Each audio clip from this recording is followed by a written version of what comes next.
il est beau. Mardi 30 août, c'était jour d'ensilage pour l'EARL Freiburger à Trobac-le-Bas, dans le sud du Haut-Rhin. La dernière journée de chantier pour cette exploitation, en cette année particulièrement précoce.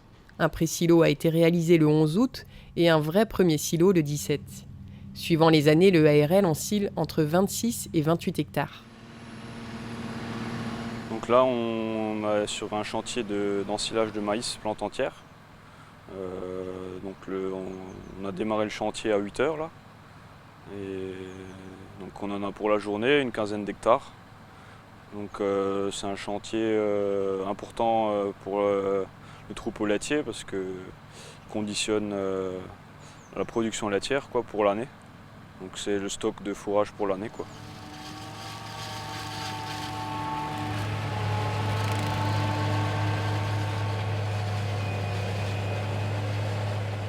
Alors là, donc, il y a 4 bennes, tracteurs bennes, qui font les allers-retours entre le champ et le silo. Et donc sur le silo, on est 2 tracteurs chargeurs à étaler et tasser. On fait de l'entraide, donc on va chez les uns et les autres exploitants, parce que justement on n'a pas autant de main d'œuvre sur l'exploitation pour assurer un chantier comme ça.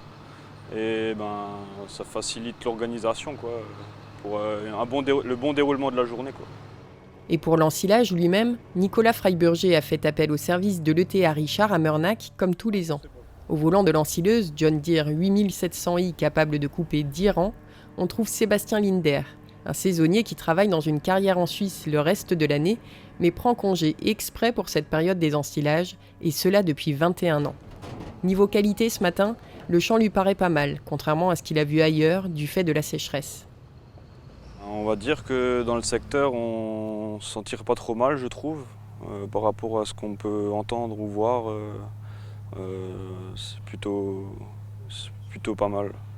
Donc cette année, on remarque déjà que les chantiers sont beaucoup plus précoces. Donc on a eu beaucoup plus de soleil et donc la sécheresse depuis ce printemps déjà. Et ce qui fait qu'on ensile déjà au mois d'août cette année, quoi. D'habitude, c'est à partir du 15 septembre et jusqu'à début octobre. Après, quand j'étais tout jeune, c'était carrément au mois d'octobre, quoi. Alors, donc on remarque essentiellement les feuilles sèches au niveau des plantes. Elles grillent aussi par le soleil et par au-dessus. Et les épis aussi, donc lors de la floraison, qui sont moins bien remplis au niveau du grain. Donc les bouchons, on dit, donc la partie supérieure de l'épi là qui n'est pas bien remplie quoi. Ouais, les chantiers, on va dire que ça se passe bien. Les conditions sont optimales quoi, au niveau du temps. Après, c'est sûr, le manque d'eau s'est fait ressentir cet été pour la floraison quoi.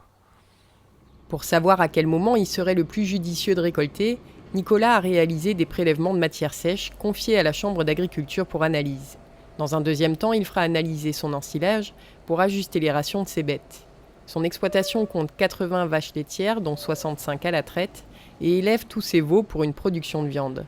Les 750 000 litres de lait sont vendus à la coopérative Sodial. La qualité des fourrages, c'est très important, c'est ce qui conditionne la qualité du lait et aussi la quantité, quoi. Le maïs compte pour 60% de la ration des vaches laitières, complétée par de l'ensilage d'herbes, des enrubanés et du foin.